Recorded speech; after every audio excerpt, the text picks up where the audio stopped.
Assalomu alaykum aziz yurtdoshlar, assalomu alaykum hurmatli bilimdonlar. Aziz yurtdoshlar, ekran qarshisiga yaqinroq keling.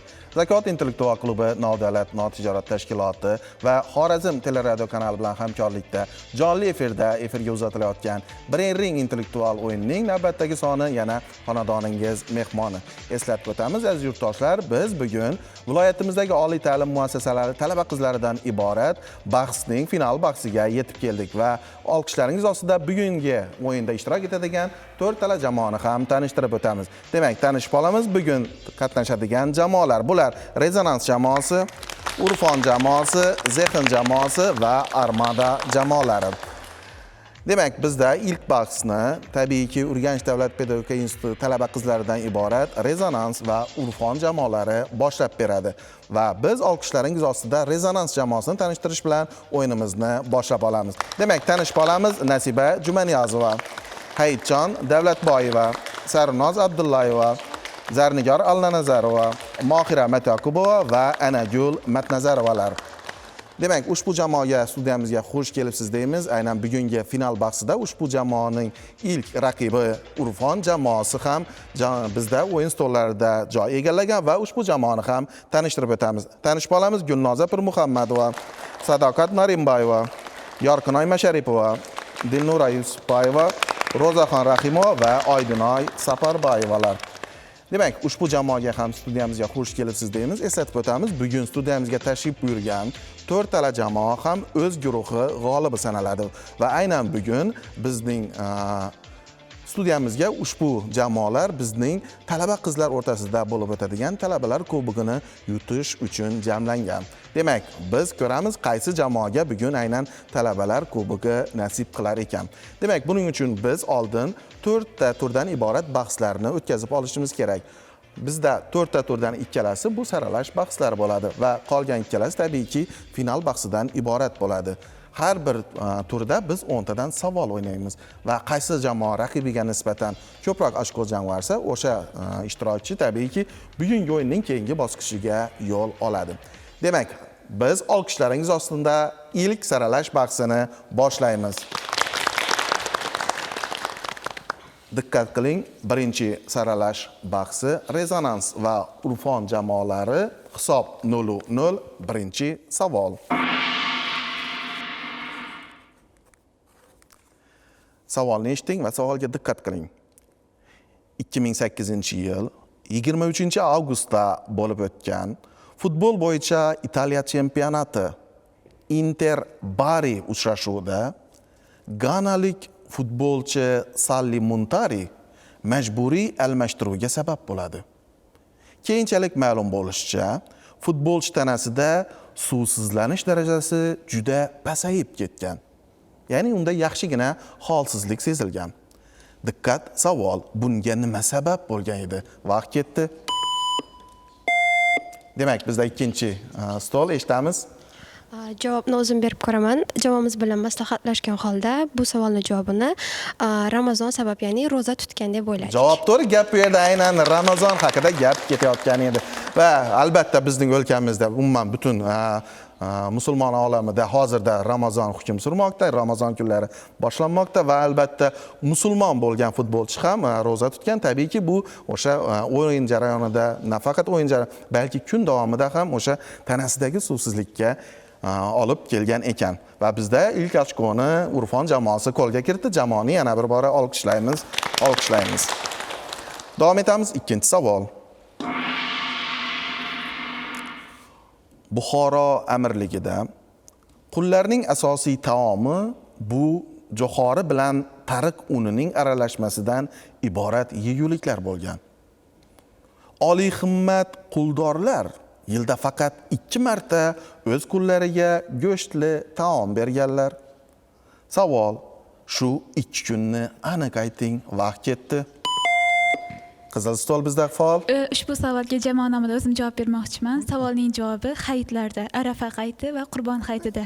Qabul qilamiz endi hayitlar javobini. To'g'ri javob.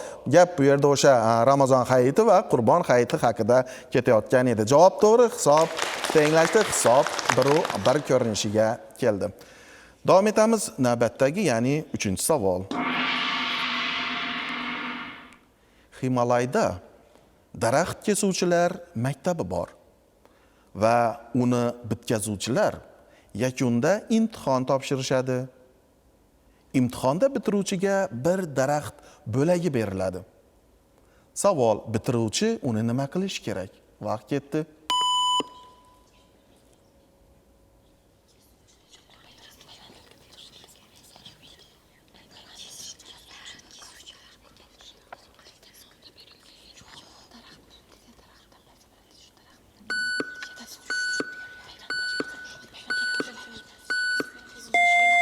Demak, eng so'nggi soniyada ikkinchi stol ulgurdi.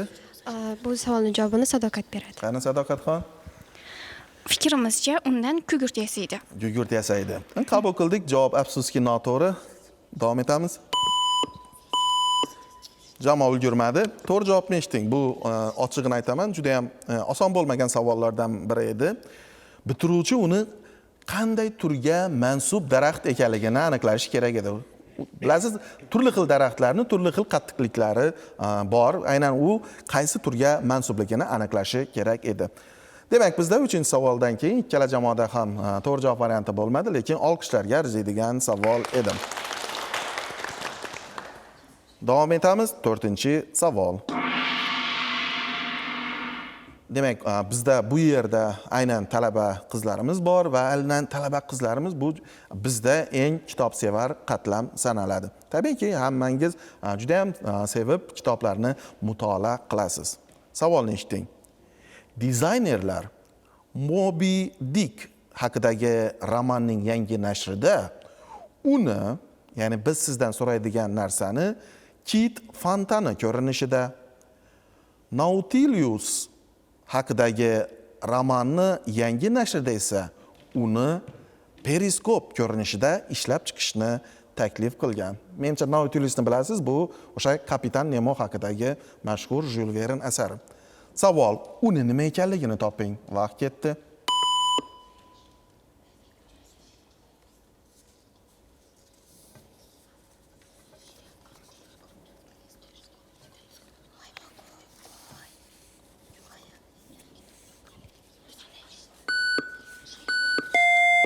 Eshitamiz, qizil stol. Ushbu savolga jamoa nomidan Mohira javob bermoqchi. Qani? Taxmin qilib ko'ramiz, ular kitob muqovasini shu ko'rinishda yasashgan. Muqovani. Qabul qildik. Afsus, javob noto'g'ri. Davom etamiz. Eshitamiz. Savolning javobini Dilnura beradi. Qani? Guruhimiz bilan maslahatlashgan holatda ushbu savolning javobini shlyapa deb bermoqchimiz. Qabul qildik. To'g'ri javobni eshiting. Afsus, ikkala jamoada ham noto'g'ri javob varianti bo'ldi, lekin o'sha muqova deganda qaysidir ma'noda aynan o'sha kitobning ichidan qidirish kerak edi. To'g'ri javob, gap bu yerda xat-cho'p haqida ketayotgan edi. Bilasiz, har bir kitobning ichida o'sha maxsus siz qayerga kelganingiz, ya'ni o'qigan joyingiz qayerda tugaganini belgilab olish uchun turli xil xat-cho'plar bo'ladi. To'g'ri javob xat-cho'p edi. Olqishlarga arziydigan savol edi. Demak, davom etamiz. Bizda 5-savol. 5-savol latifa. Latifaga diqqat qiling, aynan sizlarga mos joyi ham bor. Bir kuni afandi tugma qadayotganda qo'liga angishvona taqib oladi. Qiziq tomoni, angishvona uni yordam beradigan barmog'iga emas, boshqa barmog'iga taqilgan edi. Shu payt uni xotini kirib qoladi va xotini shunday deydi: siz angishvonani boshqa barmoqqa taqib olgansiz. Shunda afandi shunday javob beradi: bilaman, aslida angishvona 3 ta nuqta. Savol: afandining fikrini davom qildiring. Vaqt ketdi.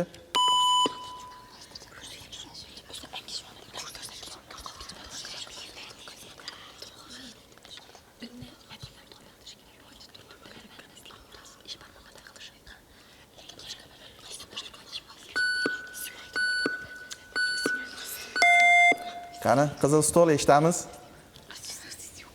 Ushbu savolga jamoa nomidan o'zim javob bermoqchiman. Afandi uzukni nikoh barmog'iga taqqan, uzuk taqadigan. Angishvonani nikoh barmog'iga taqqan. Javob noto'g'ri. Davom etamiz. Demak, bizda vaqt tugadi. To'g'ri javobni eshiting.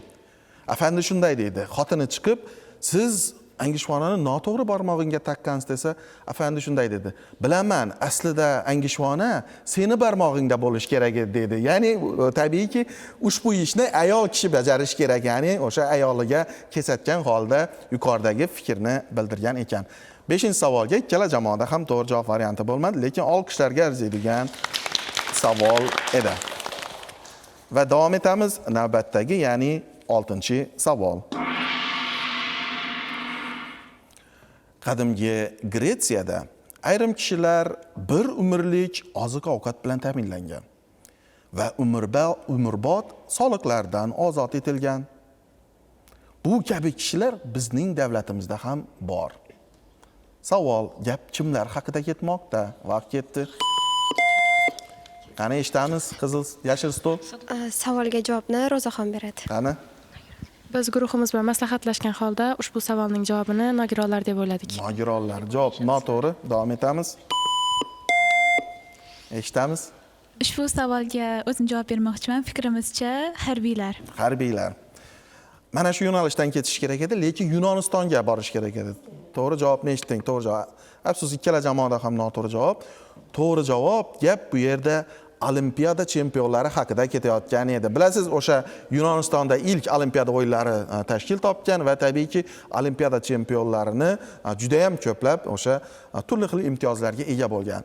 Aynan ushbu savol ham, ya'ni kuni kecha tamom bo'lgan, o'sha aynan Italiyada bo'lib o'tgan qishki Olimpiada o'yinlariga bag'ishlangan edi. Demak, 6-savoldan keyin ham hisob o'zgarmadi. Davom etamiz. 7-savol. Ushbu narsa ko'pchilik xalq ertaklarida bor. Bu bilan ular yerdan ko'tarilmay turib, uchishni xohlashlarini ifodalashgan. Savol, bu nima? Vaqt ketdi. Qani qizil stol? Ushbu savolga jamoa nomida Anargul javob bermoqchi. Qani? Bizni fikrimizcha bu uchar gilam. Javob to'g'ri, gap bu yerda aynan uchar gilam haqida ketayotgan edi. Bilasiz, juda ham ko'plab o'sha ertaklarda, ayniqsa sharq xalq ertaklarida uchar gilam bu asosiy transport vazifasini bajaradi. Va bizda 7-savoldan keyin hisob o'zgardi. Hisob 2-1 ko'rinishiga keldi. Va davom etamiz navbatdagi, ya'ni 8-savol. Mashhur italiyalik futbol murabbiyi Carlo Ancelotti o'z memuarida yangi taktik sxema ustida ishlayotganini yozadi. Taktik sxema bu maydonda futbolchilarning joylashish tartibi. Sxema esa quyidagicha edi. Oldin darvozabon, keyin 4 ta himoyachi, teparoqda 3 ta yarim himoyachi, keyin 2 hujumga ixtisoslashgan yarim himoyachi va eng tepasida hujumchi. Diqqat, savol, ushbu sxemani mutaxassislar qanday nomlagan? Vaqt ketdi. Qani, eshitamiz. Ushbu savolga jamoa nomida Mohira javob bermoqchi. Qani Mohiraxon? Fikrimizcha ushbu savolning javobi o'rgimchak to'ri. O'rgimchak to'ri. Qabul qildik. Afsus, javob noto'g'ri. Davom etamiz.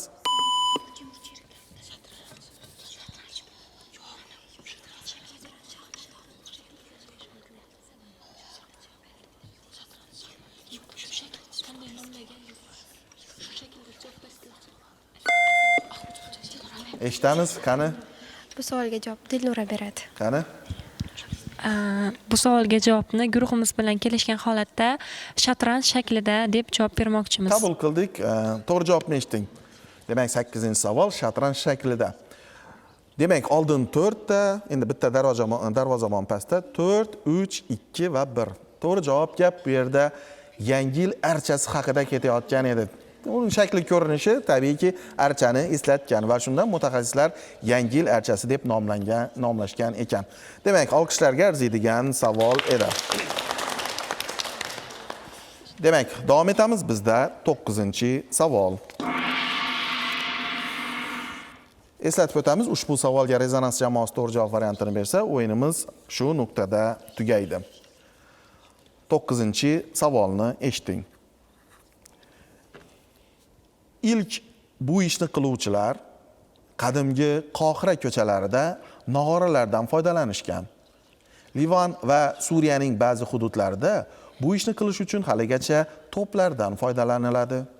Marokashda bu ishni qiluvchilar milliy an'anaviy kiyimda surnay chalib mahallalarni aylanishadi. Ularning tanlashda uning halolligi va kishilarga hamdardligiga e'tibor qilinadi. Qiziq tomoni, ushbu shaxslar bu ishni faqat yilda 1 oy davomida qilishadi.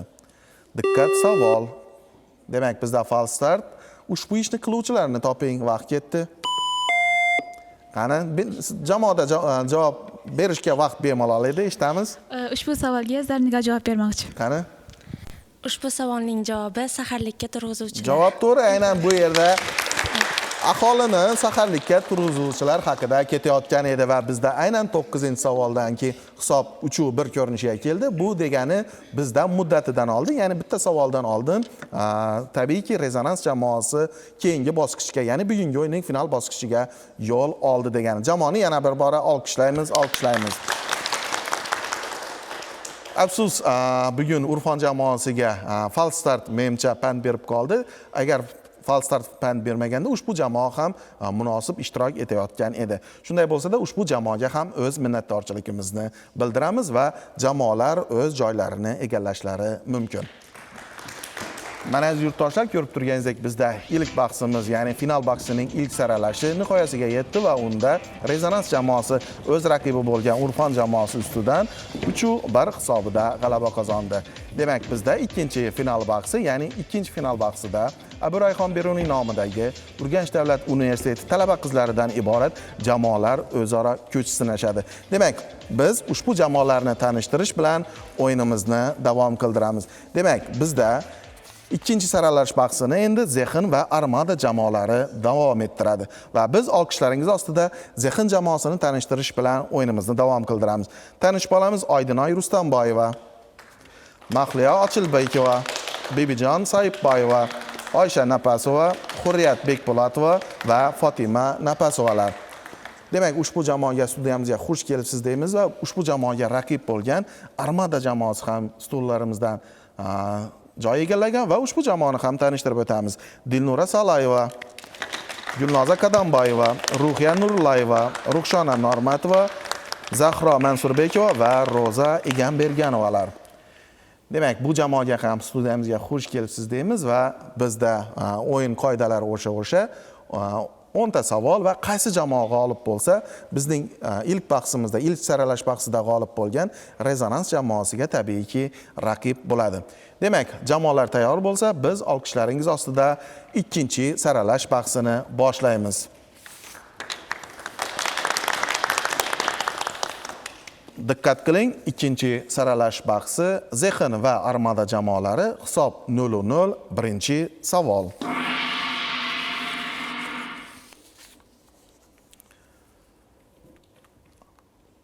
Qadimda Buyuk Ipak yo'lining ma'lum bir qismlarida savdogar va sayyohlar uchun maxsus qo'nalg'alar barpo etilgan.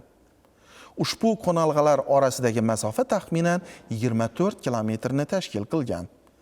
Bu masofa uni inobatga olib aynan 24 kilometr qilib belgilangan ekan. Savol: uni toping, vaqt ketdi. Demak, bizda yashil stol eshitamiz. Bizning guruhga bu savolning javobini Gulnoza beradi. Qani? Fikrimizcha, otlarning charchash masofasi. Otlarning charchash masofasi. Afsus, javob noto'g'ri. Davom etamiz. Eshitamiz. Bizning jamoadan Ochilbekova Mahliyo javob beradi. Qani Mahliyoxon? Biza bu savol javobi tuyalarni yurish vaqtida. Mana endi javob to'g'ri bo'ldi. Gap bu yerda aynan tuyalar haqida ketayotgan edi. Olqishlar. Bilasizmi, aynan karvonlarda asosiy transport vositasi bu tuyalar bo'lgan. To'g'ri javob tuyalarni o'sha charchash masofasi 24 kilometrga teng bo'lgan taxminan. Va bizda birinchi savoldan keyin hisob ochildi. Hisob 1-0 ko'rinishiga keldi. Tabiiyki, Zexin jamoasi foydasiga. Va davom etamiz. Ikkinchi savol. Ikkinchi savolni diqqat qiling.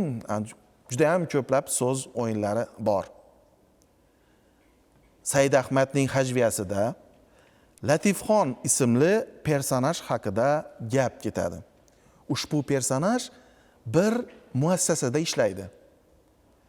U muassasada ishlaydiganda aynan Latifxonni boshqa hamkasblari unga aytgan fikrni eshiting. Latifxon Nikolayning turmasida yotdi. Buxoro amirining zindonida oyog'ida kunda urilib yotdi. Xiva xoni kallasini kestirdi. Qo'qon xoni dorga osdi. Shunday qilib, hurmatli Latif akamiz 34 yildan beri dordan olinib, dorga osilib, zindondan olinib, turmaga tashlandi. Diqqat savol. Latifxon ishlaydigan muassasani toping. Vaqt ketdi.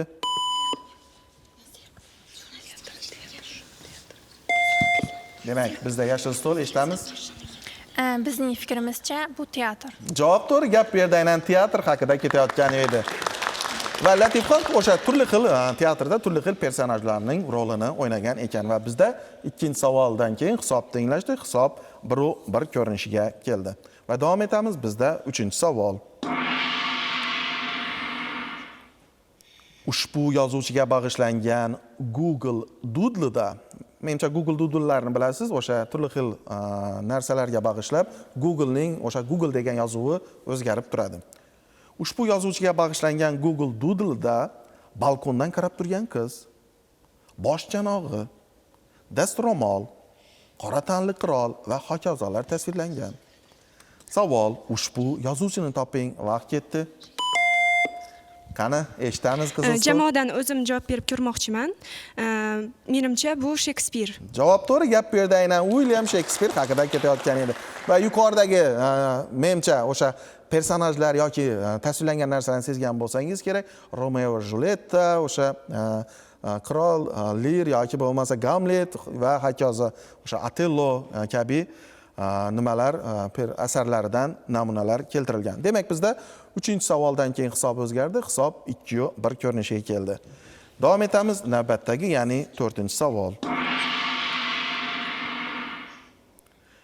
1904-yilda namoyish qilingan Giacomo Puccinining Madame Butterfly operasidan keyin ushbu kiyim atributi modaga kirgan. Diqqat savol, qaysi kiyim atributi? Vaqt ketdi.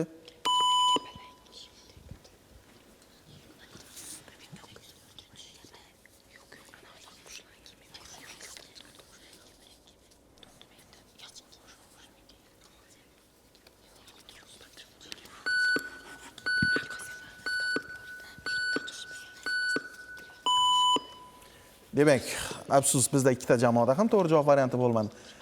Madame Butterfly. O'zbekchasiga Madame Kapalak.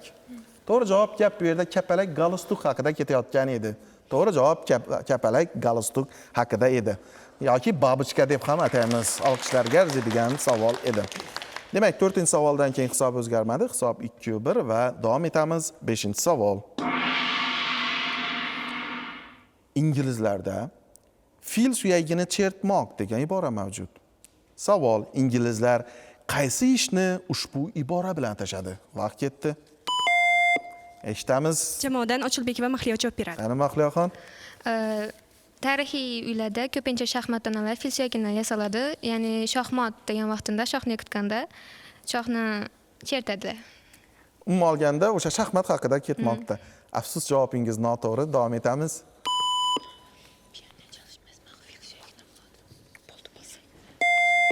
Eshitamiz. Bizning fikrimizcha bu pianino chalish. Javob ana endi to'g'ri bo'ldi.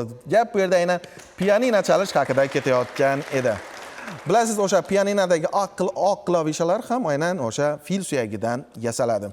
Demak, bizda 5-savoldan keyin hisob o'zgardi. Hisob 2-2 ko'rinishiga keldi. Ya'ni boshqacha qilib aytadigan bo'lsak, hisob tenglashdi. Davom etamiz 6-savol. Ramon Gomez de la Sernaning ayrim narsalarga turlicha ta'riflari bor. Masalan, kitob yolg'izlikda senga tashlangan qutqaruv chambaragidir degan. Savol, u nimaga? Muddati 1,5 daqiqa bo'lgan qamoqxona deya ta'rif bergan. Vaqt ketdi. Eshitamiz. Qizil stol. Jamoadan o'zim javob berib ko'rmoqchiman. Menimcha bu musiqa tinglash. Musiqa tinglash. Qabul qildik. Javob noto'g'ri. Davom etamiz.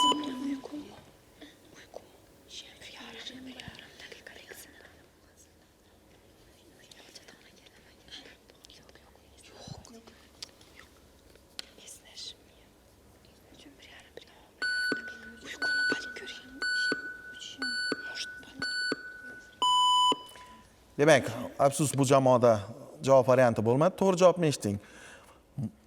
Qamoqxona juda ham tor joy bo'lishi kerak. Va tabiiyki siz unda juda ham uzoq vaqt bo'lmasligingiz kerak. Yozuvchi aynan liftga yuqoridagi ta'rifni bergan ekan. To'g'ri javob gap bu yerda aynan lift haqida ketayotgan edi.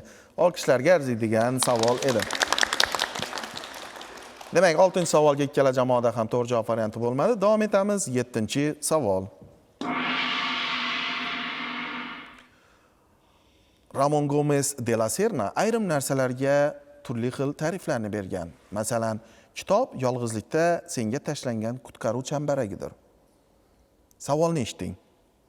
U qaysi jonzotga farishta va ilon muhabbatidan paydo bo'lgan jonzot deya ta'rif bergan? Vaqt ketdi.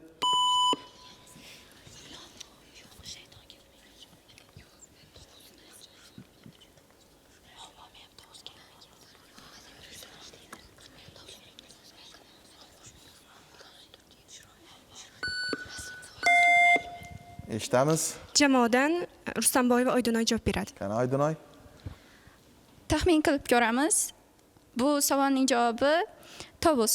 Tovus. Qabul qildik. Afsus jamoaning javobi noto'g'ri. Davom etamiz.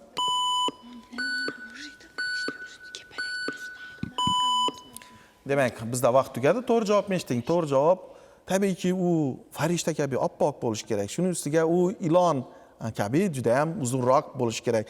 Gap bu yerda oqqush haqida ketayotgan edi. To'g'ri javob oqqush edi. Olqishlarga arziydigan savol edi. Demak, davom etamiz. Bizda 8-savol. Bir vaqtlar Avstraliyaning Nokport futbol jamoasi muxlislari pivodan ko'proq ichib mast bo'lgan paytlarida o'zlarining telefonlari, pasportlari va hamyollarini kiraverishda futbol jamoasi talismaniga topshirib kirishgan. Diqqat savol, ushbu futbol jamoaning talismani nima edi? Vaqt ketdi.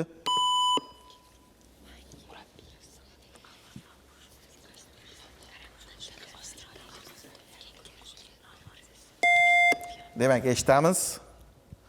Jamoadan Napas va Oysha javob beradi. Qani?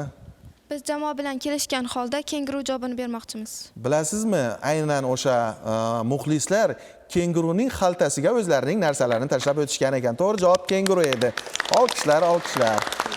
Aynan bizda o'sha Avstraliya so'zi aynan kalit so'zlardan biri edi. Va bizda 8-savoldan keyin hisob o'zgardi. Hisob 3-2 ko'rinishiga keldi.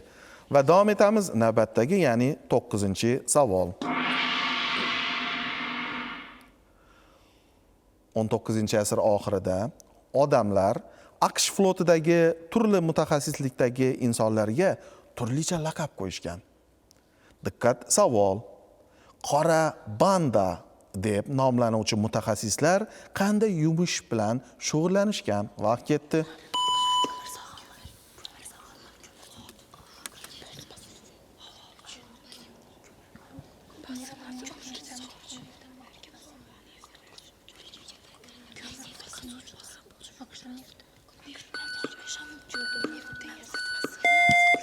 Demak, yashil stol eshitamiz. Bizning fikrimizcha bu neft ishlab chiqarish bilan shug'ullanuvchi. Qabul qildik. Afsus javob noto'g'ri. Davom etamiz. Eshitamiz. Jamoadan Napas va Fotima javob beradi. Agar Fotimaning javobi to'g'ri bo'lsa, o'yinimiz shu nuqtada tugaydi, xuddiki oldingi o'yinning ssenariysi kabi. Eshitamiz. Menimcha ular ko'mir solib turganlar, ya'ni ko'mir soluvchilar. Javob kema to'g'ri. yo'sh Gap bu yerda aynan ko'mir yoquvchilar yoki o't yoquvchilar haqida ketmoqda. Aynan ular o'sha flotdagi kemalarni harakatga keltirish uchun tabiiyki kuni bilan ko'mir bilan ishlashgan va ko'mirning qorasi ularning hamma joyiga, ayniqsa yuzlariga ham urib qolgan ekan. Demak, bizda 9-savoldan keyin hisob o'zgardi. Hisob 4-2 ko'rinishga keldi. Bu esa tabiiyki bizda aynan Zexin jamoasining keyingi bosqichga chiqishga yetarlicha bo'ldi deb aytishimiz mumkin. Demak, bizda bugungi o'yinga, keyingi bosqichga Zexin jamoasi yo'l oldi. Jamoani yana bir bora olqishlaymiz va aynan bugungi o'yindagi ishtirok uchun biz Armada jamoasiga ham o'z minnatdorchiligimizni bildiramiz. Demak, jamoalar o'z joylarini egallashlari mumkin. Mana aziz yurtdoshlar, ko'rib turganingizdek, bizda ikkinchi saralash bahsi ham juda ham ko'tarinki kayfiyatda nihoyasiga yetdi va unda Zexin jamoasi raqibi Armada jamoasi ustidan 4-2 hisobida g'alaba qozondi. Demak, aziz yurtdoshlar, eslatib o'tamiz, bizda tez kunlarda mahalladagi yoshlar o'rtasida Brering o'yini bo'yicha Xorazm viloyat hokimi kubogining 3-mavsumiga start beriladi. Albatta siz hozirdan o'z jamoangizni shakllantiring va albatta ushbu musobaqalarda qatnashing. Demak, bizda endi final bahsida juda ham qiziq holat. Tabiiyki final bahsida bizda endi ikkita oliy ta'lim muassasasining talaba qizlaridan iborat jamoalar bahslashadi. Bular tabiiyki o'sha Zexin jamoasi Urganch davlat universitetining va Rezonans jamoasi Urganch davlat pedagogika institutining. Demak, final bahsi qonun qoidalarini qisqacha tushuntirib o'tamiz. Bizda jami ikkita turdan iborat final bahsi bo'lib o'tadi va qaysi jamoa 2-0 hisobida g'alaba qozonsa, o'sha jamoa bugungi o'yinimizning g'olibi sifatida talabalar kubogini qo'lga kiritadi. Demak, bizda jamoalar tayyor bo'lsa, biz olqishlaringiz ostida final bahsini boshlaymiz. Diqqat qiling, final bahsi Zexin va bizda Rezonans jamoasi hisob 0-0. Birinchi savol. Demak, savolga diqqat qiling. Jamoalar tabiiyki bugun sezib turganingizdek bir muncha murakkabroq savollar olib kelingan. Demak, mayli osonroq savoldan boshlaymiz. Birinchi savolni eshitib olamiz. Qirg'izlar maqoliga ko'ra, boy yoki kambag'alligingizni aniqlash uchun bu ishni qilib ko'rish kerak. Savol, qirg'izlardan kelib chiqib aytingchi, qaysi ishni? Vaqt ketdi. Eshitamiz. Qizil stol. Ochilbekova Mahliyo javob beradi. Qani? Qo'ylaringizni sanab ko'rishni maslahat bergan bo'lsa mumkin. Qo'ylarni sanab ko'rishni. Qabul qildik. Javob noto'g'ri. Davom etamiz.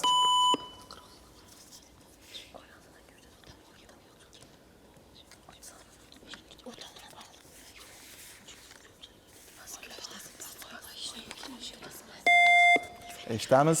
Ushbu savolga Zarniga javob bermoqchiman.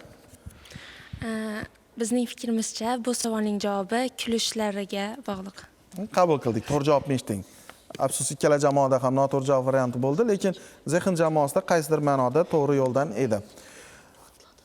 Agar boy yoki kambag'alligingizni bilmoqchi bo'lsangiz, ko'chib ko'ring deyshadi. To'g'ri javob ko'chib ko'rish kerak. Siz aynan ko'chib ko'rsangiz, o'zingizning ashqol-dashqollaringiz qanchalik ko'pligini ko'rasiz. Aynan bilasiz, qirg'izlar ham bu o'sha paytda ko'chmanchi xalq bo'lgan ekan. Olqishlarga arziydigan savol edi. Demak, birinchi savoldan keyin hisob ochilmadi. Davom etamiz. Ikkinchi savol.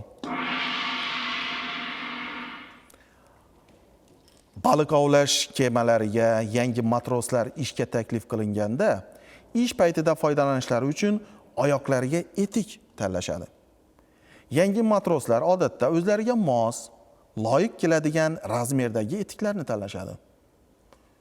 Agar buni tajribali matroslar ko'rib qolishsa, darhol kattaroq razmerga almashtirishni maslahat berishadi. Bu tabiiyki ularning xavfsizligi bilan bog'liq. Diqqat, savol. Nima uchun kattaroq razmerdagi etik tavsiya qilinadi? Vaqt ketdi.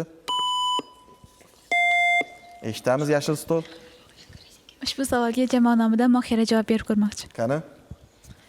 Taxmin qilib ko'ramiz, ular suvga botib qolganda oyog'ini tezroq chiqarib olish uchun. Javob to'g'ri. Gap bu yerda aynan ular suvga tushib ketishganda yoki o'sha siz aytganingiz suvga botib qolganda oyog'iga loyiq kelgan razmerdagi etikni yechishdan ko'ra o'sha bir razmer katta bo'lgan etikni yechish osonroq ekan. Aks holda ularni o'sha suvga tortib ketishlari ham mumkin. Va bizda ikkinchi savoldan keyin hisob ochildi. Hisob 1-0 ko'rinishiga keldi. Va davom etamiz bizda 3-savol. Qadimgi Turinda non qo'ng'irog'i deb ataladigan qo'ng'iroq bo'lib, erta tongda chalingan. Diqqat savol. Ushbu qo'ng'iroq kimlar uchun edi va nimadan ogohlantirgan? Vaqt ketdi. Eshitamiz, qizil stol. Jamoadan o'zim javob berib ko'rmoqchiman. Bu ro'zadorlar uchun chalingan va o'sha saharlik vaqtini, og'iz ochish, og'iz yopish vaqtini eslatish uchun. Qabul qildik. Afsus, jamoaning javobi noto'g'ri. Davom etamiz. Eshitamiz. Ushbu savolga jamoa nomida o'zim javob berib ko'rmoqchiman. Savolning javobi non pishganini, non loyihani ochilganini Non bildiradi. loyihani ochilgani. Xuddi shunaqaroq bitta savolimiz ham bor edi, lekin bu yerda gap boshqacha. Bu non qo'ng'irog'i menimcha juda ham ko'pchiligingiz, aynan o'sha oilaringiz, ehtimol buvlaringiz ham bu ishni qiladi, tabiiyki. Aynan ushbu qo'ng'iroqdan keyin ertalabki non yopadigan ayollar uyg'onishgan. Bu aynan o'sha nonlarni yopishga, ya'ni xamirni tayyorlashga ayollarni uyg'otish qo'ng'irog'i bo'lgan ekan. Afsuski, ikkala jamoaning javobini ham qabul qila olmaymiz. Hisob o'zgarmadi. Hisob 1-0, lekin olqishlarga arziydigan savol edi. Demak, davom etamiz navbatdagi, ya'ni 4-savol. 4-savol bir geografik obyekt haqida. Tabiiyki, u yerga juda ham ko'plab turistlar yo'l olishadi. Yozuvchi David Byrne ushbu diqqatga sazovor obyektga qilgan safari haqida shunday yozadi. Ushbu obyektga yaqinlashayotganingizda oldiniga suvenir sotadigan do'konlarga ko'zingiz tushadi. Yana yaqinlashsangiz elektr toki uzatadigan ustunlarga duch kela boshlaysiz. Eng yaqin kelganingizda juda ham sovuq havoga duch kelasiz. Savol: yozuvchi qaysi geografik obyektga safarni yuqoridagicha ta'riflagan? Vaqt ketdi.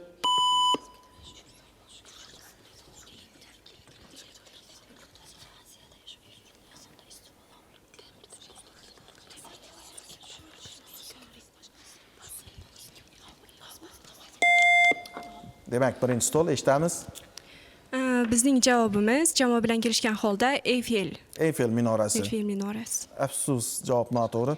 Davom etamiz. Eshitamiz.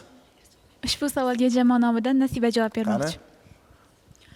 Taxmin qilib ko'ramiz. Ushbu savolning javobi Buyuk Xitoy devori. Buyuk Xitoy devori. Qabul qildik, to'g'ri javobni eshitding. Afsus, ikki jamoaning ham javobi noto'g'ri. To'g'ri javob gap bu yerda Niagara sharsharasi haqida ketayotgan edi. To'g'ri javob Niagara sharsharasi edi. Olqishlarga arziydigan savol edi. Aynan o'sha elektr uzatish ustunlari bu Niagara sharsharasi yaqinida GES qurilganidan dalolat. Davom etamiz, 5-savol.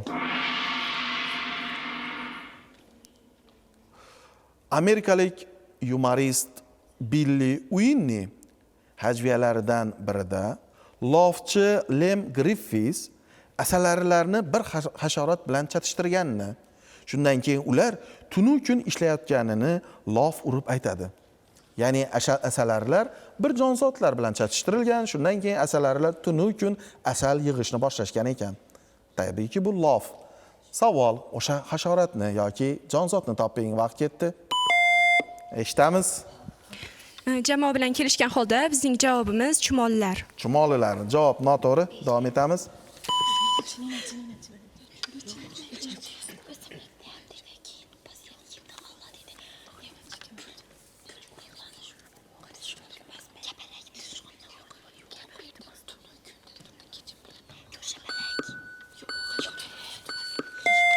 Eshitamiz.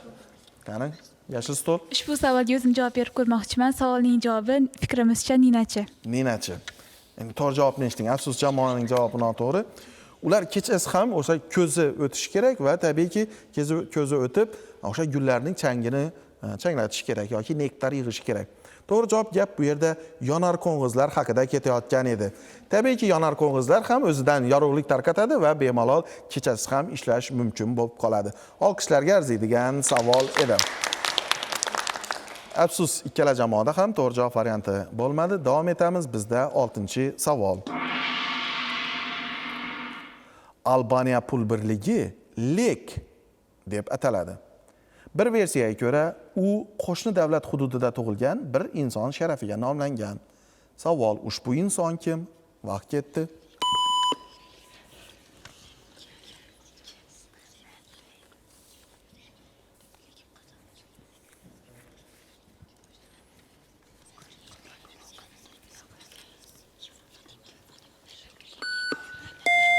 Eshitamiz birinchi savol. Jamoadan Ochilbekova Mahliyo javob beradi. Qani? Bizani taxmin etib ko'rjakmiz. Husayn Bolt deb. Usain Bolt. Qabul qilamiz. U yamaykalik, juda ham o'sha Albaniyaga yaqin emas. Davom etamiz. Noto'g'ri javob.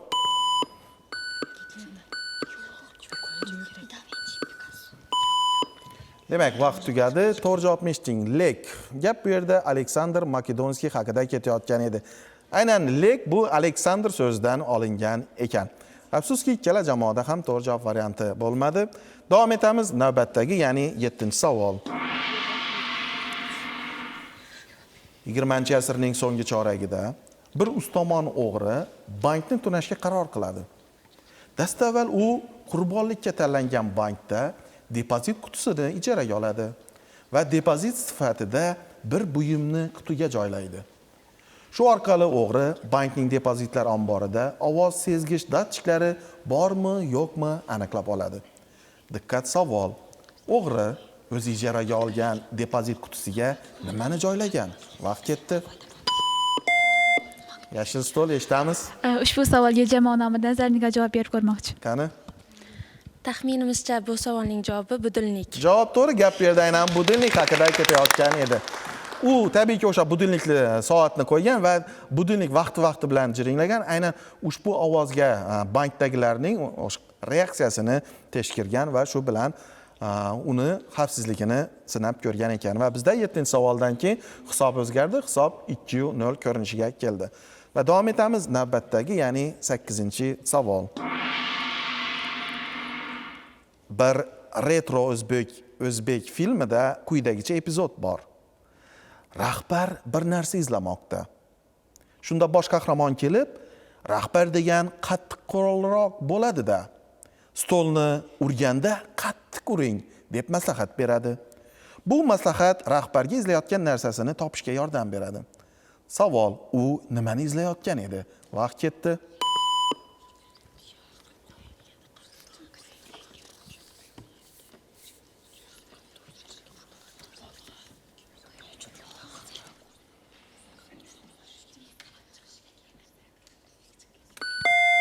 Qani, eshitamiz.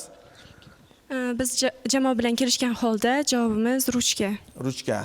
Qabul qildik. Afsus, jamoaning javobi noto'g'ri. Davom etamiz. Qani, agar jamoa hozir to'g'ri javob variantini bersa, bizda o'sha final bahsining birinchi turi shu nuqtada tugaydi. Eshitamiz. Qilib ko'rmoqchimiz. Savolning javobi tanga. Tanga. Qabul qildik. To'g'ri javobni eshiting. To'g'ri javob rahbar peshonasidagi ko'zoynakni axtarayotgan edi va u stolga qattiq urganida tabiiyki boshi ham tabiiyki harakatga keladi va ko'zoynak ko'ziga tushadi. To'g'ri javob ko'zoynak haqida gap ketayotgan edi. Va bizda demak davom etamiz. 9-savol. Eslatib o'tamiz, 9-savol endi bizda tabiiyki Zehn jamoasiga so'nggisi bo'lishi mumkin. Savolni eshiting. Argentina terma jamoasiga nomzodlar tanlash vaqtida murabbiy Maradona negadir past bo'yli futbolchilarni afzal ko'rgan. Bu qarorga izoh berar ekan ikki qadimiy qahramonni tilga oladi. Diqqat savol, ikkalasini ham toping. Vaqt ketdi.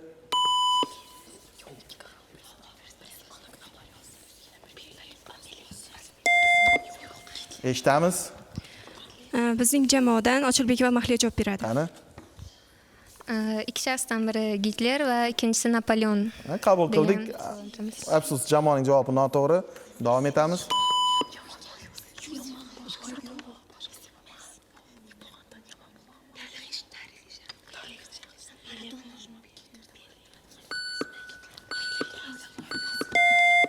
Eshitamiz.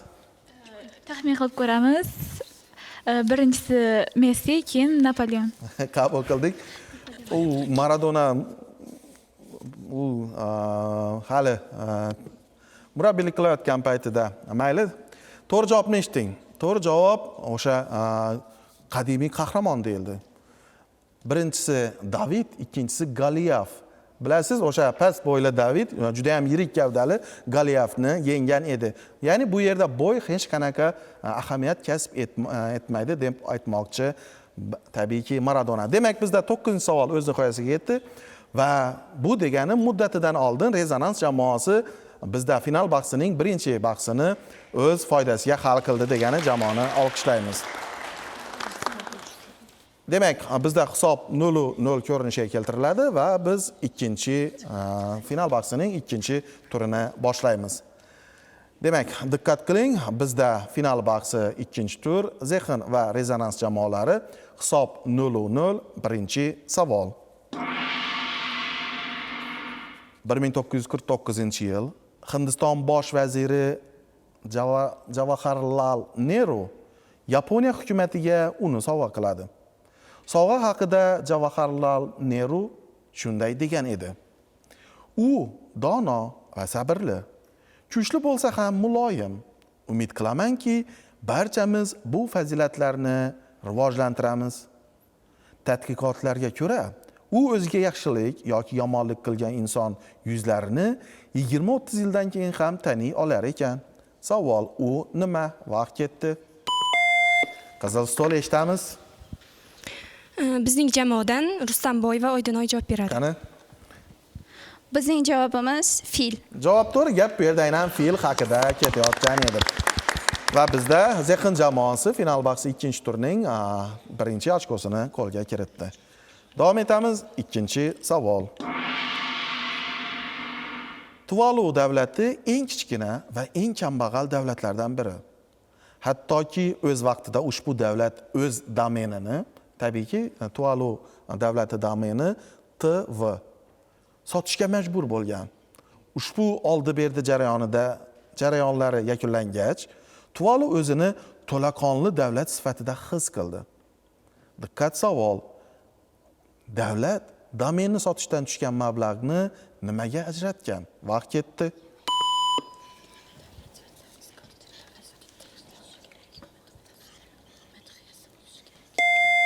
Eshitamiz.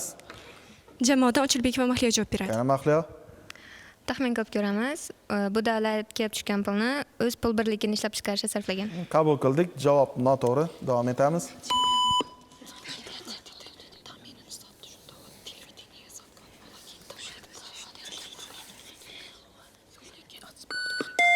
Eshitamiz. Savolga taxmin qilib ko'ramiz. Savolning javobi televideniyaga sarflagan. Qabul qildik. To'g'ri javobni eshiting. To'gri javob u aynan ushbu mablag'ni Birlashgan Millatlar Tashkilotiga a'zolik badaliga ishlatgan edi. To'g'ri javob xuddi shu edi. Olqishlarga arziydigan savol edi. Va davom etamiz navbatdagi, ya'ni 3-savol. Zamonaviy bir fikrga ko'ra, u bizga xatolarni vaqtida bartaraf etmasangiz, ular to'planishi oqibatida muvaffaqiyat qo'ldan chiqishi mumkinligini o'rgatadi. Uning yaratuvchisi bo'lgan Alekseyning sevimli sport turi esa tennis bo'lgan. Diqqat savol, u qaysi o'yin ekanligini toping. Vaqt ketdi. Eshitamiz. Jamoa bilan kelishgan holda bizning javobimiz shaxmat. Shaxmat qabul qildik. Javob noto'g'ri. Davom etamiz.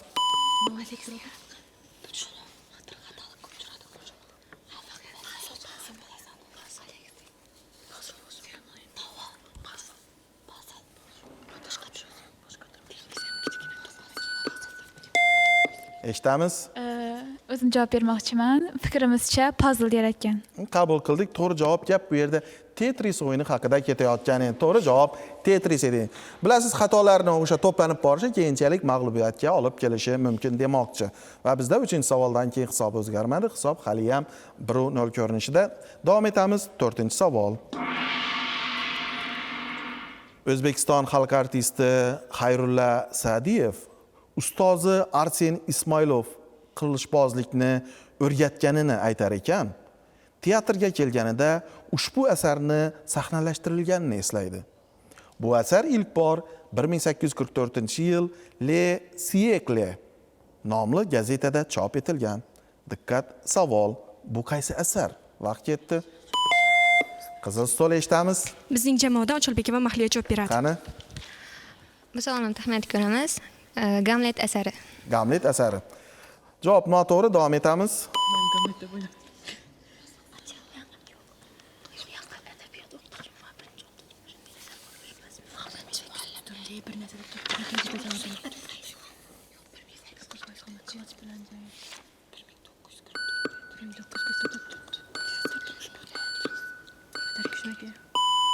Demak, bizda vaqt tugadi. To'g'ri javob gap bu yerda 3 mushketyor asari haqida ketayotgan edi. Bilasiz, juda ham mashhur o'sha Dyumaning 3 mushketyor asarida aynan o'sha Fransiyadagi qilichbozlik san'ati haqida gap ketadi deyishimiz mumkin.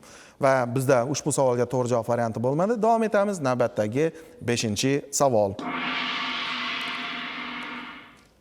Savolni eshiting. Rossiya Federatsiyasi shimolidagi Komi Respublikasi Uxta futbol jamoasining formalaridan biri yashil rangda bo'lib, ushbu rang tayga va uni ramziy ravishda bildiradi. Tromso shahri uni kuzatish uchun eng mukammal shaharlardan biridir. Diqqat, savol. Uni toping, vaqt ketdi. Yashil stol Ushbu eshitamiz. savolga jamoa nomidan Zarniga javob bermoqchi. Qani? Fikrimizcha ushbu savolning javobi shimol yog'dusi. Javob to'g'ri, gap bu yerda aynan shimol yog'dusi haqida ketayotgan edi va bizda 5-savoldan keyin hisob tenglashdi. Hisob 1-1 ko'rinishiga keldi va davom etamiz 6-savol. Kung Fu Panda 4 multfilmida bosh qahramonning raqibi pandaning oldingi dushmanlariga aylana oladi va ularning jang qilish uslubini ko'chiradi. Diqqat, savol. Bu raqib qanday jonzot edi? Vaqt ketdi. Eshitamiz qizil stol. Biz jamoa bilan kelishgan holda bu xameleon. Javob to'g'ri, gap bu yerda xameleon yoki bukalamon haqida ketayotgan edi. Va bizda 6-savoldan keyin hisob o'zgardi. Hisob 2-1 ko'rinishiga keldi va davom etamiz 7-savol. Savolga juda ham diqqat qiling. 3 qirollik davri Xitoy tilida San Go, urushayotgan davlatlar davri Chjan Go deb ataladi. Xitoy bo'linib ketgan kichik davlatlardan endigina yagona davlatlarga birlashgan davr, birlashgan qirollik davri deb ataladi. Qiziqarli tomoni, ushbu birlashgan qirollik davri shunday atalgan. Ya'ni mayda bo'laklardan katta davlatga aylangani shunday atalgan. Diqqat, savol. Shunday o'rnidagi so'zni toping. Vaqt ketdi. 1-stol eshitamiz. Bunga taxmin qilib ko'ramiz. Bizning fikrimizcha bu Lego. Javob to'g'ri, gap yerda aynan Lego haqida ketayotgan edi. Aynan gollarga urg'u berish kerak edi va tabiiyki Lego o'yinida ham aynan o'sha mayda bo'laklardan yirik shakllar yasaladi va bizda 7-savoldan keyin hisob 3-1 ko'rinishiga keldi va davom etamiz navbatdagi, ya'ni 8-savol. Gollywoodda aktyor va aktrisalar ko'pincha standartlarga rioya qilishga majbur bo'lishadi. 20-asr 30-yillarida 6-7 yoshlarda bo'lgan qizaloq Shirley Temple Gollywood tabassumi tufayli film suratga olish jarayonida undan foydalanishiga to'g'ri kelgan. Savol, uni nima ekanligini toping. Vaqt ketdi. Eshitamiz. Ushbu savolga o'zim javob bermoqchiman. U qiz protez tishlardan Javob foydalangan. to'g'ri, gap bu yerda aynan sun'iy yoki protez tishlar haqida ketayotgan edi. Bilasiz, aynan ushbu yoshda qizlarda, umuman bolalarda tabiiyki o'sha tishlari aynan sut tishlari to'kilgan ko'rinishda bo'ladi. Va bizda hisob 3-2 ko'rinishiga keldi va davom etamiz. 9-savol. Dunyodagi eng baland ovozli ushbu harakat, bu inson tomonidan qilinadigan harakat, eng baland ovozli ushbu harakat rekordi Dalton Meyerga tegishli bo'lib, u 114 desibel balandlikdagi tovush chiqarishga muvaffaq bo'lgan. Bu tovush darajasi uzoqdan eshitiladigan vertolyot parvozi va mototsikl dvigatelining shovqini bilan tengdir. Diqqat, savol. Ushbu shovqinga sabab bo'ladigan harakatni toping. Vaqt ketdi. Eshitamiz. Agar jamoat hozir to'g'ri javob variantini bersa, ikkinchi bahsni g'olibi bo'ladi. Eshitamiz. Bizning jamoadan Napas va Fotima javob beradi. Ana. Bizning fikrimizcha bu savolning javobi qarsak. Javob to'g'ri. Gap bu yerda aynan qarsak chalish haqida ketayotgan edi. Aynan qarsak chalish haqida ketayotgan edi. Va bizda 9-savoldan keyin hisob tabiiyki 4-2 ko'rinishiga keldi. Bu degani Zexin jamoasi ikkinchi bahsni g'olibiga aylandi degani jamoani yana bir bora olqishlab qo'yamiz. Demak, bizda hisob, umumiy hisob 1-1 ko'rinishiga keldi. Bu degani ikkala jamoada ham imkoniyat bor. Endi biz qo'shimcha savol yoki savollar yordamida tabiiyki bugungi talabalar kubogi egasini aniqlab olamiz. Ehtimol bitta savol, ehtimol bir necha savoldan aniqlab olishimiz mumkin. Demak, hisob bizda 0-0 ko'rinishiga keltiriladi va tabiiyki qaysi jamoa topsa, o'sha jamoa bugungi o'yinimiz g'olibi. Olqishlaringiz ostida biz qo'shimcha savollarga o'tamiz. Diqqat qiling, qo'shimcha savol, ya'ni birinchi qo'shimcha savol. Pichoq so'zi turkiy tildagi kesmoq, o'rmoq ma'nosini beruvchi so'zdan kelib chiqqan. Tilimizda yana bir so'z kesilgan, o'rilgan ma'nosida bo'lib, pichoq bilan bir xil o'zakka ega. Diqqat, savol. Ushbu so'zni toping. Vaqt ketdi. Afsus, jamoada false start. Eshitamiz. Ushbu savolga jamoa nomidan Zarnigar javob bermoqchi. Fikrimizcha bu savolning javobi pichan. Javob to'g'ri. Gap bu yerda aynan pichan haqida ketayotgan edi. Va bugungi o'yinimizning g'olibi Urganch davlat pedagogika institutining rezonans jamoasi bo'ldi. Jamoani yana bir bora olqishlaymiz va olqishlaringiz ostida ushbu jamoani yana bir bora tanishtirib o'tamiz. Albatta olqishlar to'xtamasligi kerak. Tanishib qolamiz va jamoani yana bir bora olqishlaymiz. Nasiba Jumaniyozova, Hayitjon Davlatboyeva, Sarnoz Abdullayeva, Zarnigar Allanazarova, Mohira Matyakubova va Anagul Matnazarovalar.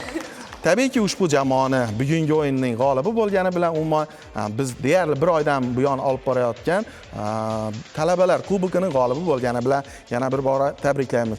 Lekin men aytishim mumkinki, aynan ushbu savolga tabiiyki Zexin jamoasida ham to'g'ri javob varianti bor edi. Afsus, jamoaga false start pand berdi deyishimiz mumkin. Shunday bo'lsa-da ushbu jamoani ham olqishlab qo'yamiz. Demak, bugungi o'yinda ishtirok etgan barcha 4 jamoaga ham o'z minnatdorchiligimizni bildiramiz va o'ylaymanki, jamoalarimiz yana studiyamizga tashrif buyurishadi va bugungi o'yin uchun albatta biz o'z minnatdorchiligimizni bildiramiz. Mana aziz yurtdoshlar, ko'rib turganingizdek bugungi o'yinimiz o'z nihoyasiga yetdi. Ya'ni aynan bugungi final bahsida 4 jamoa ishtirok etdi va Urganch davlat pedagogika institutining rezonans jamoasi yakunda g'olib bo'ldi. Aziz yurtdoshlar, bizdan uzoqlashmang. Albatta biz kelasi hafta yana jonli efirda sizlarga Brainring intellektual o'yinini namoyish qilamiz. Bugungi o'yin esa tabiiyki o'z nihoyasiga yetdi. Yana jonli efirlarda ko'rishguncha xayr, sog' va salomat bo'ling.